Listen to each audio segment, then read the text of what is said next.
নমস্কার, কেমন আছেন সবাই? আমার একটি নতুন ব্লগে আপনাদের সকলকে স্বাগত জানাই। চন্দননগরে এখন জগদ্ধাত্রী পুজো চলছে। চন্দননগরে জগদ্ধাত্রী পুজো বিখ্যাত, সেটা সবাই জানেন। চন্দননগরে যেদিন নবমী সেদিন থেকে রিসরাতে পুজো শুরু হয়। তো আমরা আজকে সবাই মিলে ঠাকুর দেখতে বেরিয়েছি। আমি, আমার ননদ আর ননদের বর আর অর্ক, মানে আমার ননদের ছেলে। আর বিজু বললো আমি একটু পরে যাচ্ছি, তোমরা এগো, আমার একটু কাজ আছে। তো আসুক, ততক্ষণ আমরা বেরিয়ে পড়েছি।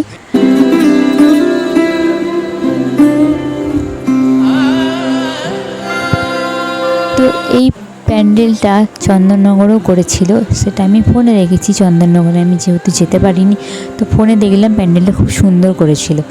আর সেটাই রিসরাতে করেছি, সেটা আমি ভাবতে পারিনি। আসলে গাছ আমার খুব প্রিয়। আমি গাছ দেখলে না মনটা আমার খুব খুশি হয়ে যায়। কেউ যদি আমাকে গাছ গিফট করে, মানে মনে হয় যে গাছের থেকে ভালো গিফট আর কিছু হতে পারে না। গাছ, ফুল, এগুলো আমি খুব পছন্দ করি। তো এই গাছের প্যান্ডেলটা যখন আমি ফোনে দেখেছিলাম তখন আমার প্রচণ্ড ভালো লেগেছিলো। আর সেটাই রিসরাতে করেছি, আর সেটা সামনে থেকে রেখেছি। আমি খুবই মজা পেয়েছিলাম। তো এখানে কত বিভিন্ন রকমের গাছ আছে। গাছ জিনিসটা এত ভালো লাগে না।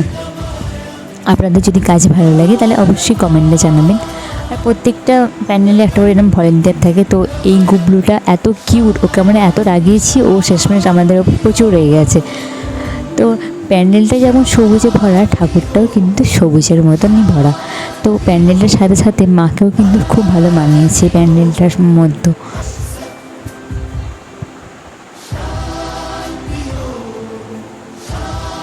তো আমরা ঠাকুরটা দেখে বেরিয়ে পড়েছি। বাইরে কিন্তু অনেক মেলা বসেছে, যেমন বড়দেরও রাইড আছে তেমন ছোটদেরও রাইড আছে।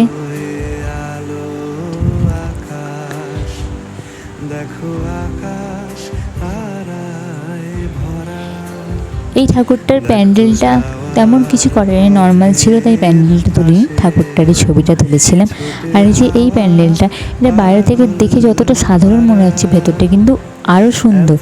এখানে মানে ওই জ্যান্ত ঠাকুর বলে না, ঠিক সেরকমই প্রত্যেক বছর এরকম ওরা থিম করে, মানে জ্যান্ত সেজে থাকে। কিন্তু এবছর না ওরা পাগলের প্যান্ডেল করেছে, মানে ওরা সব পাগল সেজেছে। পাগলেরা বিভিন্ন রকম, মানে ওরা বোঝাতে চাইছে যে কেউ পড়ে পড়ে পাগল হয়, কেউ মানে মোবাইল ঘেঁটে পাগল হয়, সেগুলি দেখিয়েছে। মানে এখনকার যেটা যুগ চলছে। আর এই যে মোবাইল ধরে আছে, মানে মোবাইলের জায়গায় ও জুতো ধরে আছে, মানে এত মোবাইল ঘেটেছে পাগল হয়ে জুতো ধরে আছে। তো এই পাগলটা আমাকে খুব ভয় দেখিয়েছিল। আপনাদের সাথে দেখাতে পারিনি, আপনারা হয়তো দেখলেন যে ও হাসছে আমাকে দেখে। তো এই পাগলটাকে আমি বুঝতে পারিনি। আর এই যে পাগলি মেয়েটা, ও কী সেজেছে, মানে কী জন্য পাগল হয়েছে সেটা বোঝা যাচ্ছে না। সাথে একটা ফোন আছে। তো আমি পাশে সবাইকে জিজ্ঞেস করলাম, ও বললো জানি না কী জন্য পাগল হয়েছে।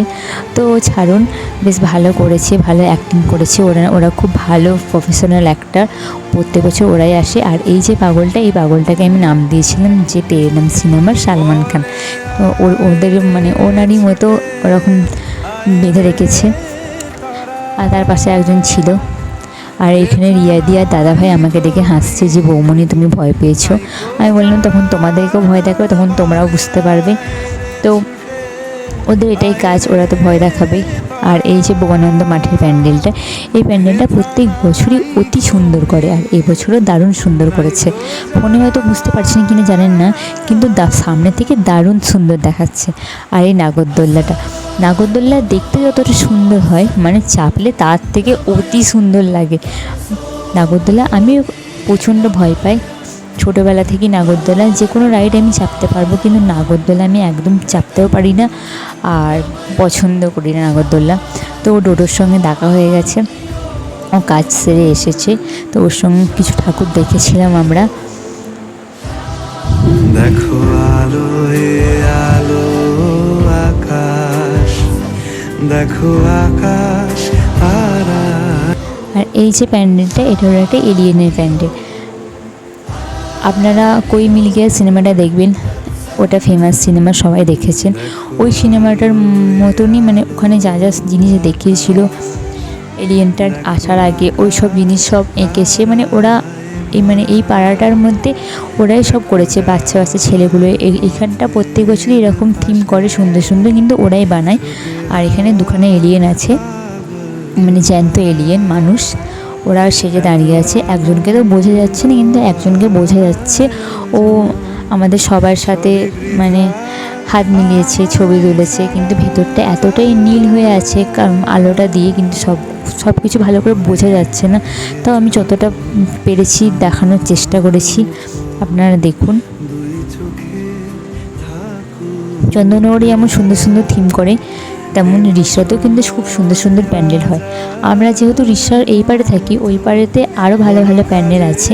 ওই পারে যেতে পারিনি কারণ বাড়িতে মেয়ে আছে, ও উঠে পড়লে আরও কান্নাকাটি করবে, যেহেতু শাশুড়ির কাছে আছে। সেই সুযোগে আমরা একটু বেরিয়েছিলাম।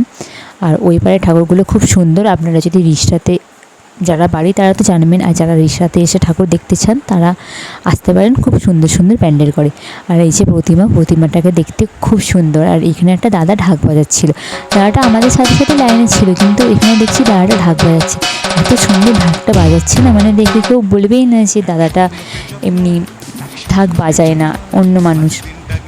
তো এইখানে যখন আসছিলাম তখন দেখছিলাম কুইজ হচ্ছিল, তো এখন দেখছি হচ্ছে না, অনেকটা রাত হয়ে গেছে, হয়তো বোঝা যাচ্ছে না আলোর জন্য, অনেকটা রাত হয়ে গেছে। তো আমরা এখন বাড়ির দিকেই ফিরছি। আর এইখানে এইটা খুব ভালো লাগলো। তো আমরা এখন ফুচকা খেতে এসেছি। তো ফুচকার দাম দিনে দিনে এত বেড়ে যাচ্ছে যে ফুচকা তো আর খাওয়া যাবে না। কোন দিন দেখা যাবে যে হয়তো 10 টাকার একটা দিচ্ছে। তো যারা ফুচকা খায় তারা জানবেন যে ফুচকার এখন দাম অনেক বেড়ে গেছে। তাও মেলার মধ্যে বেরিয়ে, ঠাকুর দেখতে বেরিয়ে একটু ফুচকাটা না খেলে না ঠিক মনটা ভালো লাগে না। তো এখানে ডোডো খাচ্ছে, ওকে আমি জিজ্ঞেস করলাম কেমন হয়েছে, ও বললো খুব ভালো করেছে। আর সত্যি মানে কাকুটা ফুচকাটা খুব সুন্দর করেছিল। এক একটা জায়গায় মানে এমন সুন্দরভাবে সাজিয়ে রাখে না, কিন্তু সেখানে কিন্তু ফুচকা খেতে ভালো লাগে না। আবার এক একটা জায়গায় এমন ভাগ করে থাকে যে না মনে হয় ওখানে ভালো হবে না, কিন্তু সেখানেই ভালো হয়। তো ভিডিওটা এইটুকুই। এটা মেলা থেকে কিনে এনেছিলাম, তাই দেখালাম ভিডিওতে। আপনারা সবাই ভালো থাকবেন, সুস্থ থাকবেন, সাবধানে থাকবেন। দেখা হবে পরের একটি নতুন ব্লগে। ততক্ষণের জন্য টাটা।